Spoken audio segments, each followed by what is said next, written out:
el concepto de en la pirámide de la población, la base, la base de la misma está sumamente desatendida en lo que se refiere a servicios financieros. La banca en general decía, pues es que ni para qué me meto yo en esa área, no es negocio, no vale la pena.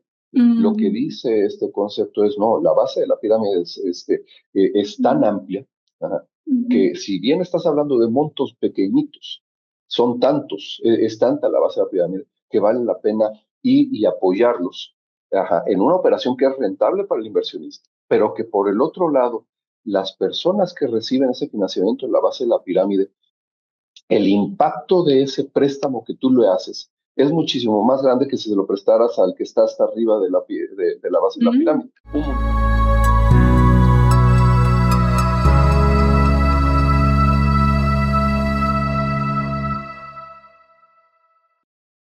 Antes de que te sumerjas en el episodio de hoy, queremos pedirte un favor muy rápido. Si disfrutas lo que hacemos aquí en Nova, por favor tómate un segundo de tu tiempo para darle el botón de seguir o suscribirse en la app de donde nos estés escuchando. Parece un detalle muy pequeño, pero es el motor que nos permite seguir trayendo invitados increíbles y contenidos de calidad cada mes. Muchísimas gracias por ser parte de esto. Ahora sí, que empiece el episodio. Hola a todos. Hay una pregunta que muy pocos se hacen cuando se habla de desarrollo económico. ¿Quién decide qué proyectos se financian y de hecho cuáles se quedan?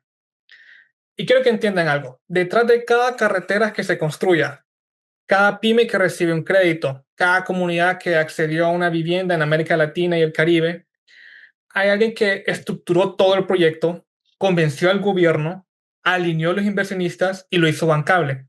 Es decir, financiable en el mundo real. Nuestro invitado de hoy lleva 26 años haciendo exactamente eso. Diseñó y supervisó carteras de financiamiento que superan los $1,000 millones en más de 20 países. Fue la cabeza de la división del sector privado del Caribbean Development Bank y el country manager del BCIE en Guatemala. Y hoy está construyendo desde cero una empresa hipotecaria en Texas para servir a hogares migrantes, que el sistema financiero lo dejó por fuera. Su nombre es Miguel Almeida, mi nombre es Víctor Andrés y esto es Nova Podcast. Pues sí, muchas gracias, Víctor Andrés, por la introducción de Miguel. Y Miguel, pues bienvenido, que estás aquí con nosotros. Es muy importante porque traes nuevas perspectivas, ¿verdad? Que raramente llega a ese tipo de conversaciones. Entonces, con la parte del financiero que no solo entiende los números, sino que también el impacto humano detrás de cada uno. Pero bueno, antes de poder entrar en materia, nos gustaría poder conocerte, cómo llegaste hasta donde estás ahora, para que las personas en nuestra audiencia sepa con quién estamos hablando a pesar de la introducción. Muchísimas gracias por la invitación, la aprecio mucho. ¿Cómo empecé esto? Pues es irme a una historia ya antigua, ¿no? Yo siempre tuve mucho interés, tanto por un lado por los asuntos internacionales y al mismo tiempo por desarrollo económico. Entonces, bueno, yo estudié la licenciatura en Relaciones Internacionales en la Universidad Iberoamericana en Ciudad de México, allá en los lejanos 90s.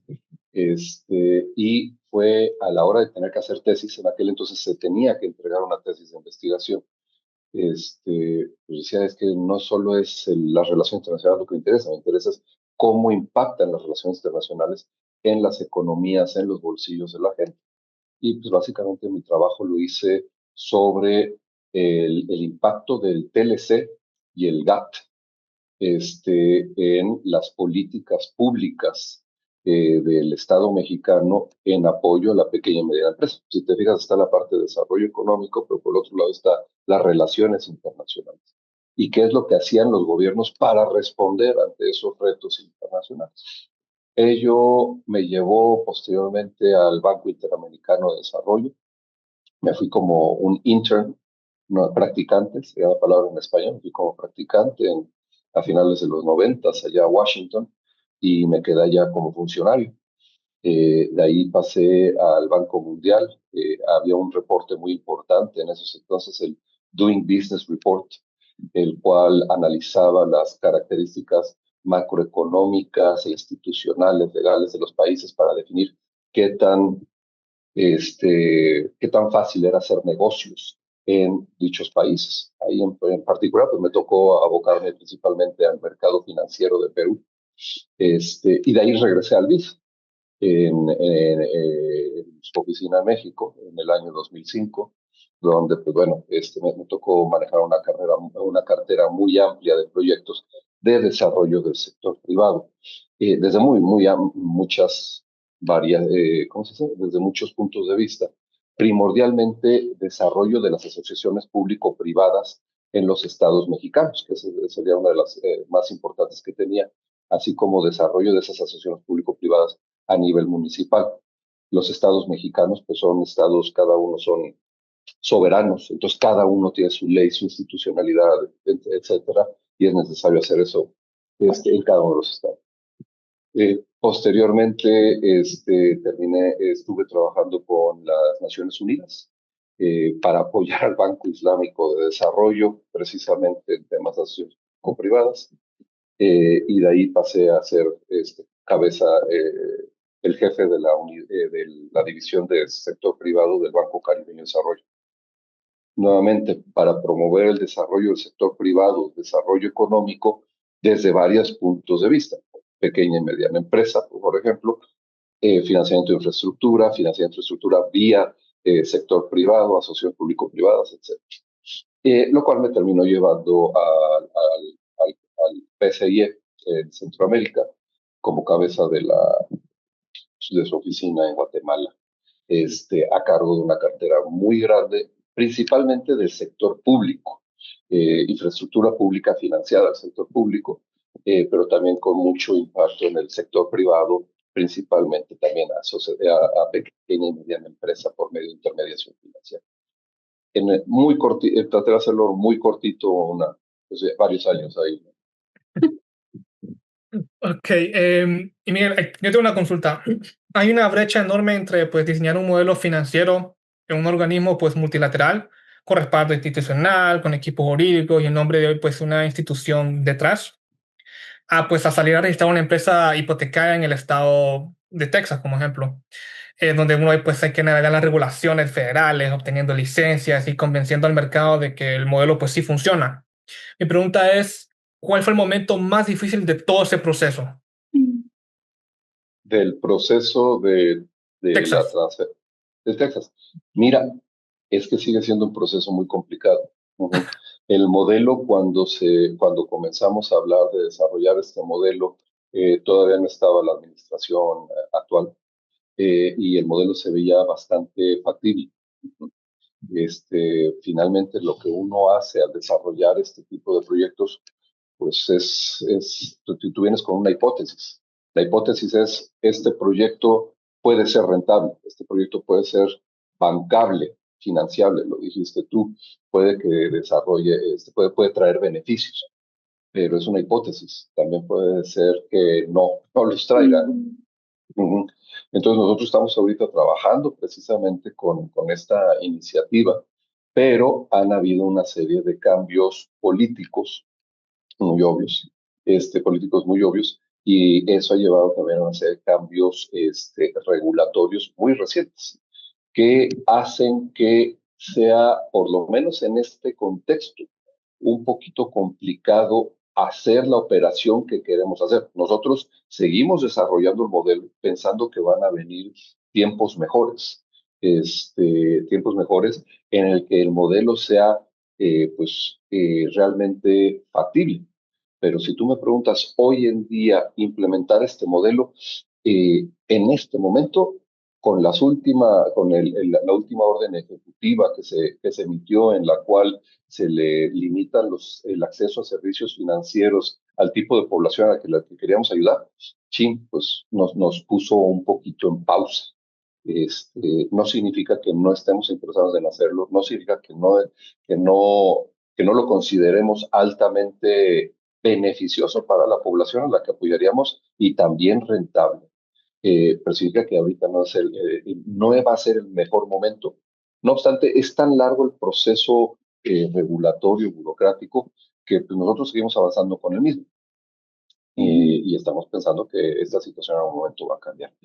Sí, es muy difícil porque previo a la contexto actual, de por sí era complicado cumplir con todas las regulaciones a nivel federal y a nivel estatal para poder hacer este tipo de originación hipotecaria. Pero ahora con las circunstancias, los cambios migratorios y lo que acabo de mencionar, esa orden ejecutiva muy reciente, limitando acceso a servicios financieros, nos lo complica todavía más, ¿no? Entonces, uno sigue avanzando, la hipótesis sigue ahí, lo que sí está viendo es que con las circunstancias hoy, pues mejor pongamos en pausa y esperemos que tengamos todo listo para cuando cambien las circunstancias. Sí, tal vez es mejor tener esa paciencia y perseverancia antes de, ¿verdad? Exacto. Sí. Miguel, tu enfoque en esta empresa MXT Legal Capital está dirigido para hogares migrantes y uno de los segmentos pues más desatendidos, creo yo, y paradójicamente hablando, uno de los más ignorados, si me atrevería a decirle, por el sistema financiero convencional en los Estados Unidos. Entonces, ¿por qué por qué esa afinidad por ese mercado? ¿Cuándo viste con la claridad de alguien que ha analizado carteras de desarrollo en toda la región, que aquí había no solamente un problema social, sino que un negocio real, viable, escalable? Entonces, ¿cuál ha sido por qué esa transición? ¿Es algo personal? ¿Es algo que realmente tuviste en tu vida? O sea, ¿por qué? Es algo personal en el sentido que siempre, siempre me ha interesado mucho el concepto de acceso al financiamiento en general. Y esta idea, pues yo te diría, no es muy original en tanto que se parece mucho. Ustedes han de estar al tanto del concepto de la base de la pirámide y el acceso a financiamiento a la base de la pirámide por medio de, por ejemplo, microcréditos. El famoso Grameen Bank en Bangladesh, a su fundador le ganó el premio Nobel, que es básicamente el concepto de en la pirámide de la población, la base, la base de la misma está sumamente desatendida en lo que se refiere a servicios financieros. Básicamente, la banca en general decía, pues es que ni para qué me meto yo en esa área, no es negocio, no vale la pena. Lo que Mm, dice este concepto es, no, la base de la pirámide es tan amplia, ajá, ujú, que si bien estás hablando de montos pequeñitos, son tantos, es tanta la base de la pirámide que vale la pena ir y apoyarlos, ajá, en una operación que es rentable para el inversionista, pero que por el otro lado, las personas que reciben ese financiamiento en la base de la pirámide, el impacto de ese préstamo que tú le haces es muchísimo más grande que si se lo prestaras al que está hasta arriba de la base de la mm, pirámide, un monto mucho más grande. O sea, y otra vez regreso al tema de los microcréditos. Un microcrédito de 100 o 200, de 100 o $500 a una persona en una situación vulnerable, en una zona rural, le va a cambiar la vida, porque con eso puede armar y emprender su propio negocio y crearse su propia forma de vida con un monto bien pequeñito. Sí, la tasa de interés suele ser más alta porque el riesgo es mucho más alto, pero el impacto social que tú tienes es muchísimo más grande que cuando tú financias a la gente que está hasta arriba de la base. Es mm, básicamente el mismo concepto, pero llevado en lugar de financiamiento de microempresas, llevado al financiamiento de el bien, el activo, que para la mayoría de las familias termina siendo el activo más importante a lo largo de toda su vida y de toda la familia, que suelen ser las casas. Ajá. Si mm, tú no les das acceso a financiamiento a esa gente en la base de la pirámide para pago de hipotecas, ¿cuáles son sus alternativas? Pues pagar una renta. Pagar una renta donde todos los meses va a estar pagando una renta que no se capitaliza, es dinero que se va y se va y se va y nunca va a acumular lo suficiente para tener ese activo tan importante que las otras bandas de la base de la pirámide sí tienen acceso a ese financiamiento que les permite capitalizar y en algún momento tener ese activo. Es el mismo concepto, es dar la oportunidad a la gente de la base de la pirámide de poder capitalizar sus ingresos y que algún día pueda decir, mira, junté todo esto y ahora yo soy dueño de esa casa. Sin esa, lo que nosotros hemos visto en Estados Unidos, hay una proporción muy, muy grande de la población, inmigrante o no inmigrante, no importa, y es cercano al 30% lo que hemos nosotros podido investigar, que no tienen acceso a financiamiento hipotecario. O sea, que de cierta manera están condenados a pagar una renta. ¿Por qué? Porque aquí algo que no se nos olvide, tienen que vivir en algún lado, ¿no? Y Ujú. ese lado, pues, ¿qué haces? Rentas. Ujú. Qué mejor que por ese monto que están pagando una renta mensual, pues que mejor lo dediquen a invertir en su propio patrimonio. Es Ese es cierto. el concepto. Y otra vez, la palabra clave aquí es acceso a financiamiento. Microcréditos es acceso a financiamiento productivo. Esto es acceso a financiamiento hipotecario. Bien, excelente. Miguel, una consulta. Uno de tus mayores activos es tu capacidad, pues, para hacer que un proyecto sea bancable. Es decir, estructurarlo de tal manera que sea atractivo para inversionistas, cumpliendo al mismo tiempo un propósito, un impacto social. Eso suena como el mundo perfecto en teoría, pero en la práctica pues implica alinear todo a los actores que tienen incentivos completamente distintos, un gobierno que solo quiere votos, algo completamente distinto, un banco que quiere retorno y la comunidad pues que le exija unos resultados. Tengo un par de preguntas. Una de ellas es, ¿cómo haces para pues, cerrar esas brechas que todo se alinee perfectamente? Y al mismo tiempo, ¿cuál es ese error más común que se cometen en esos proyectos que mueren antes de llegar a ese financiamiento? Aquí la opinión que te voy a dar es como exfuncionario de organismos financieros, ¿no? Multilaterales. Que, ¿Cuál es el objetivo de estos organismos en los que yo mencioné antes que trabajo? No es banca para financiamiento de lucro, es banca para financiamiento de desarrollo. Entonces, por definición, tiene que haber un producto de beneficio social, si no, ninguna de estas instituciones invertiría en esos proyectos. Para eso está la banca comercial. Ujú. Ujú. Entonces, la siguiente pregunta, la pregunta que tú me haces pues sí, hay que coordinar una cantidad gigantesca de intereses. ¿Y cómo se hace? De entrada te menciono los intereses, así, o sea, lista corta de intereses. Están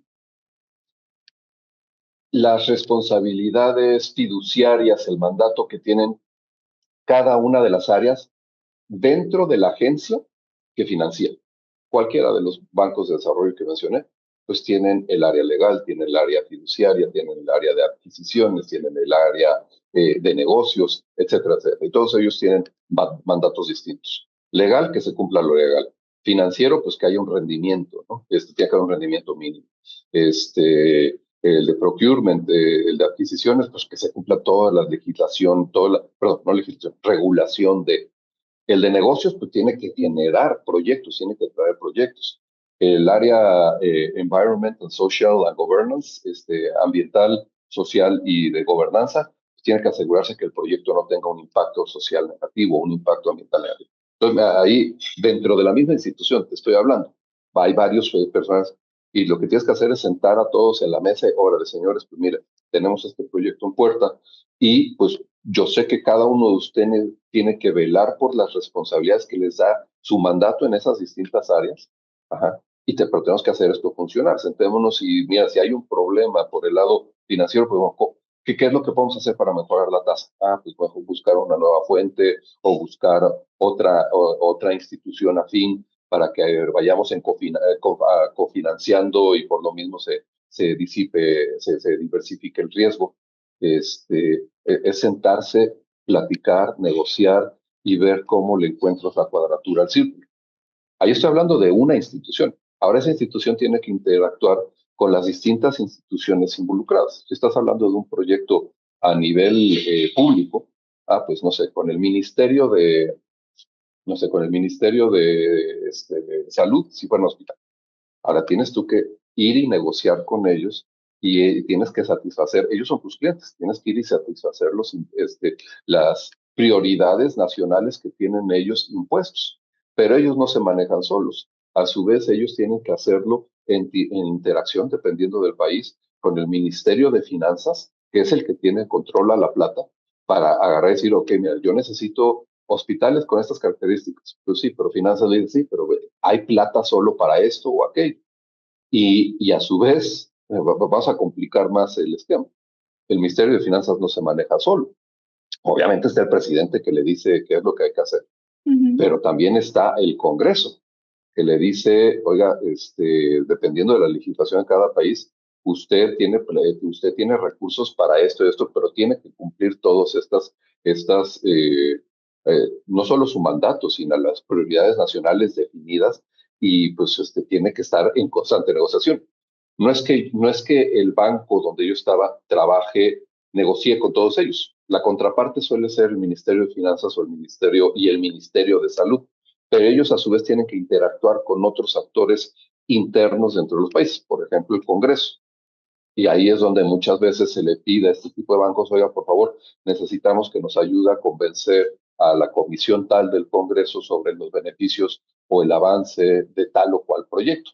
Y pues si son tus clientes y tú vas y das una opinión técnica financiera para tratar de fortalecer el caso de ellos. Y te fijas, ahí van un montón de engranajes, ¿no? Otra vez es comunicación, es sentarse, platicar, negociar y comunicar qué es lo que hay para ver cómo hacer que los intereses, que son muy distintos, ya te fíjate cuántas piezas estoy yo ahí mencionando, todos los intereses compaginen en al final, ¿cuál es el objetivo? El objetivo es desarrollar un proyecto que traiga beneficios a la población. Te lo, te lo te lo complico un poquito más todavía. En muchos países existen los ministerios o secretarías de planeación que se aseguran que se están cumpliendo los objetivos de los proyectos.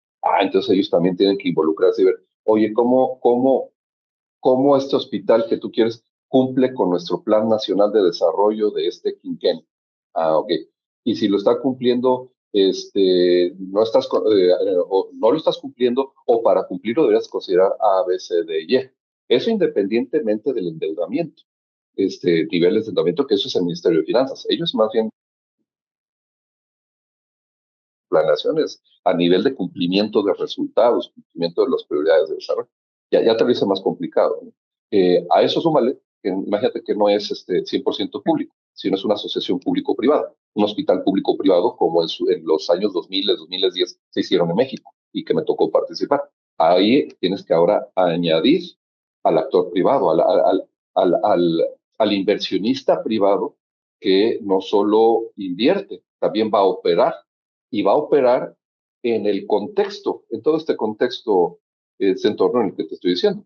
Entonces, ese inversionista privado tiene que manejar con todos los que estamos aquí involucrados. Estoy asumiendo que el organismo financiero le financia a él. Ajá. Y tiene que tratar con todos ellos. Pues tienes que sentar a todos a la mesa a platicar, negociar, cuando haya problemas de inmediato, hacerlo saber. Y muy importante, ya si aquí hablando, cuando metas al sector privado, dejar contratos muy, muy claros, de qué hay que hacer cuando pase la situación A, la situación B, la situación C, etcétera. Que eso es lo que hace un poquito complicado las asociaciones público-privadas. Estás hablando de contratos de largo plazo, a más de 20 años entre el público y el privado. Y pues esa relación contractual la tienes que dejar reflejada en un contrato, que diga estas son las reglas del juego, porque si no, el sector privado no le va a interesar entrar al país para ayudar al sector público a desarrollar infraestructura tipo hospitales para beneficiar a la población. Y tiene que haber una rentabilidad, obviamente, para el sector privado, porque si no, no entraría, no le interesaría entrar. Y te lo podría complicar muchísimo más de todos los engranes, pero el común denominador de todo esto es reglas claras y comunicación constante para diplomacia, para negociar con todos estos distintos actores y poder llegar a un objetivo común. Miguel, mientras estaba escuchándote, la otra consulta va también orientada a eso, pero más que todo para el sector privado.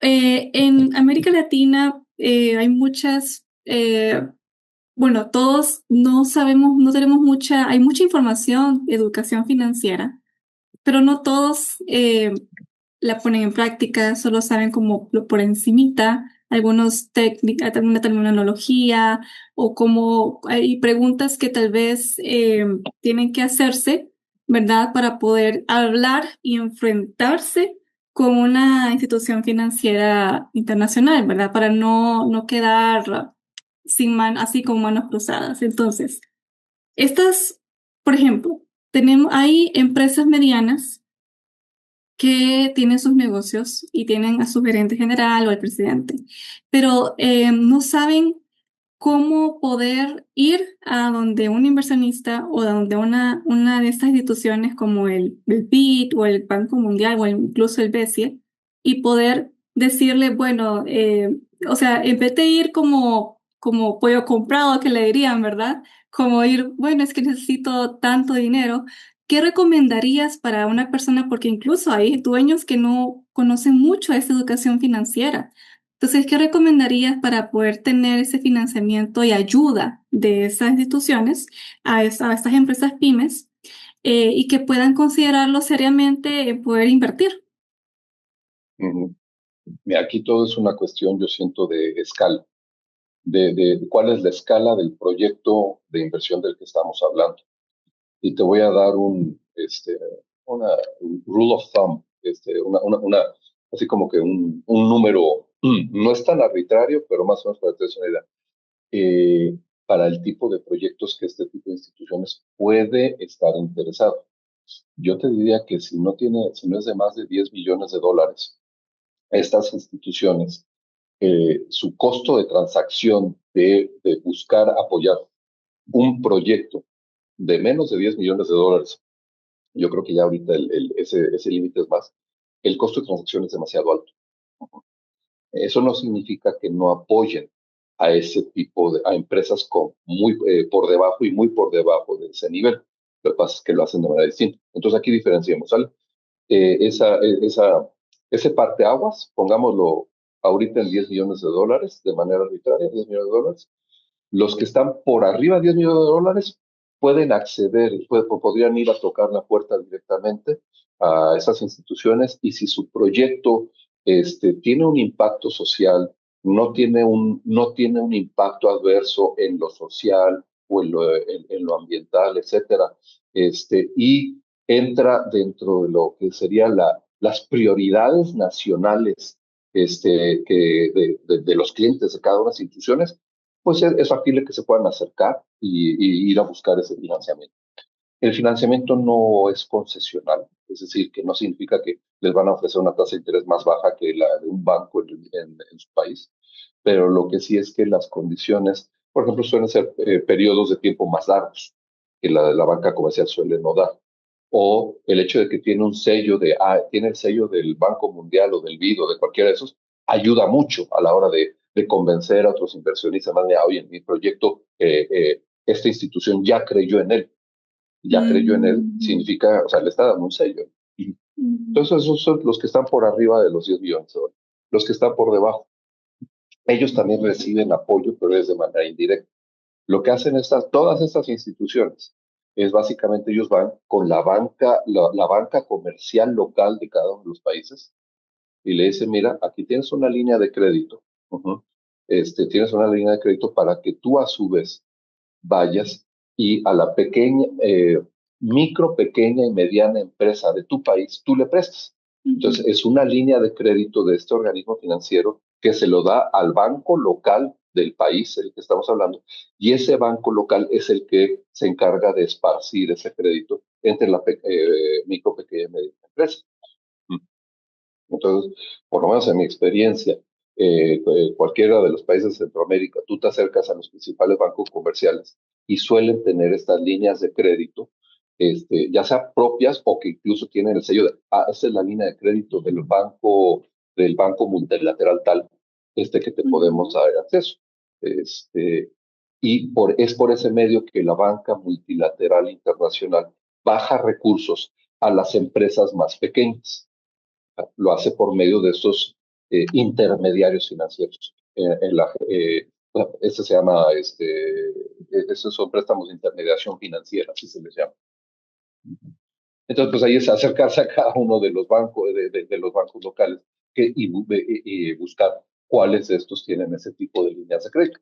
Y te doy una idea, o sea, hay líneas de crédito muy especializadas donde el banco multilateral dice, oye, yo quiero apoyar únicamente a mujeres empresarias y consigue recursos de un país en particular que dice, oye, yo quiero, por medio tuyo, quiero que apoyes a mujeres empresarias en tal país. Ah, ok. Este banco internacional toma esos recursos, que ahí, por ejemplo, podría ser concesionales, y busca intermediarios financieros en el país en cuestión. Dice, mira, tengo estos recursos, pero estos son solamente para mujeres empresarias con tales características y tiene tales beneficios. Algo bien interesante de esto es que no es solo el financiamiento, que puede ser a tasa normal o concesional, como dije ahorita, pero que muchas veces viene acompañado de asistencia técnica. Asistencia técnica realmente son recursos no reembolsables, no se tienen que pagar por ellos, que ayudan a generar, por ejemplo, conocimientos financieros, ayudar a estas mujeres empresarias a desarrollar sus modelos de negocio, a desarrollar sus productos, a desarrollar sus cadenas de distribución, etcétera. O sea, es decir, que no solo les dan el financiamiento, sino que encima les dan una capacitación, un apoyo para poder ellas desarrollar sus negocios. Ahí, pues, es decir, con cada uno de los bancos comerciales de los distintos países para ver cuáles hay. Muchas veces lo que te puedes hacer también es acercarte a los bancos multilaterales para que ellos te digan, mira, yo no te puedo ayudar directamente, pero ve, habla con el banco fulanito, tienen una línea de crédito mío para apoyarte a ti. A todo esto, pues CEOs que nos están escuchando, pues para construir alianzas estratégicas con gobiernos, con fondos de inversiones y con socios internacionales. Mi pregunta, ¿qué consejo le podrías dar a ellos o para que puedan entrar a este tipo de nivel de negociaciones y que les sirva? No sé Con si la banca multilateral, me imagino, la pregunta. Sí, correcto. Sí, mira, toda la banca multilateral, y voy a repetir los nombres: Banco Interamericano de Desarrollo, Banco Mundial, Banco Caribeño de Desarrollo, Banco Centroamericano de Integración Económica, Corporación Andina de Fomento, todas estas instituciones suelen tener dos ventanillas. La ventanilla pública, que es los clientes principales de estas instituciones, es el sector público. O sea que esa ventanilla pública le presta al sector público. Pero todas esas instituciones también tienen su ventanilla privada. Tienen también un espacio para apoyar al sector privado. Entonces, yo sugeriría no dejen de acercarse a cada una de las instituciones y decir, yo soy un empresario privado que tengo estas características en particular. Mi proyecto es yo ya les dije, la escala es muy importante. Mi proyecto es de tal nivel, no tiene impactos sociales o ambientales negativos, y pues oriéntame, ¿puedes tú apoyarme?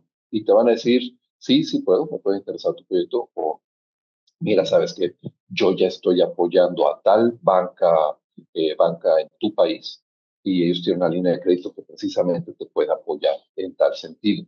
Ajá. La banca multilateral de desarrollo no está en contra de la rentabilidad y el lucro del sector privado, está a favor, siempre y cuando no haya esas afectaciones que yo estoy mencionando. Ajá. Y siempre y cuando el proyecto sea factible y por lo mismo bancable. Y ellos pueden ayudar a que sea bancable. Es acercarse a estas instituciones, puedes perfectamente acercarte a esas instituciones. A mí me tocó estar de ese lado, de recibir a la gente. Sí, muchas de las veces yo decía, sabes que nosotros no te podemos ayudar, pero ciertamente esa institución o esa institución a la que nosotros apoyamos sí te puede apoyar. Y a lo mejor no te puede apoyar o no te puedo apoyar yo con financiamiento, pero sí te puedo apoyar con asistencia técnica. Otra vez, financial literacy, conocimientos financieros, desarrollo de planes de negocios, desarrollo de productos. Sí. Te podemos hacer por medio de la institución. Aquí se me olvidó mencionar algo. Yo ahorita les mencionaba que estos bancos multilaterales agarran como socio a la banca local, comercial, para apoyar. Pero se me olvidó, también agarran a otras instituciones para dar ese apoyo. Por ejemplo, a las universidades. Yo manejé un par de proyectos bien interesantes, bien bonitos en México, con el Banco Interamericano de Desarrollo, en alianza con el Instituto Tecnológico de Estudios Superiores de Monterrey, el TEC. Ajá, agarraba y lo que hacían era apoyar a empresarios con asistencia técnica a desarrollar otra vez sus business plans, incorporar tecnología, incorporar Sí.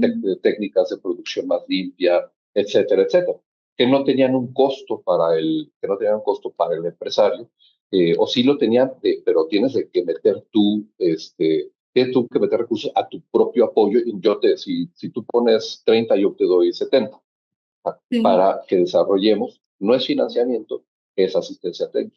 Entonces, sí, sugiero acercarse a todas estas instituciones, todas ellas tienen una ventanilla, sector privado. No es la panacea, en el sentido que les van a resolver todo, pero muchas veces hay varios proyectos que les falta beneficiarios, les falta, o sea, ya tenemos la solución, Sí. ahora tenemos que hacerla llegar y hacer que todo el mundo sepa que existe esta opción para apoyarles. Sí. Entonces, pues que no tengan miedo ellos de a su vez ir a acercarse a las instituciones. No, más bien, pues Miguel, encantados de tenerte por este espacio. Ya estamos casi finalizando el podcast y pues muy encantados. Ya pues solo queda un par de minutos, pero quería nada más finalizar que pues primero gracias por estar con nosotros, por este Con espacio, todos gusto. estos 26 años y resto, este conocimiento institucional que has usado exactamente pues los problemas que están viviendo el día a día. Y ocupamos ese tipo de podcast para poder ver esa honestidad, esa transparencia detrás de todo esto. Pero bueno, Miguel, muchas gracias por todo. Espero que no sea la última vez. Y bueno, este ha sido Nomad Podcast. Soy Stephanie y nos vemos en el siguiente episodio. Muchas gracias, Miguel. Pasa muy buen día y buen fin de semana. Muchas gracias, un placer. Gracias por la invitación. Hemos cerrado este capítulo, pero ahora se abre uno mucho más importante: aplicarlo a tu vida. El conocimiento que no se usa es solo ruido. No te vayas de aquí con una libreta llena de notas. Vete con un plan para cambiar una cosa en tu rutina de mañana. Pregúntate, de todo lo que discutimos hoy, ¿qué idea resonó en mí para ponerla en práctica? No esperes al futuro, créalo hoy. Esto es Nova Podcast. Nos vemos en el siguiente episodio.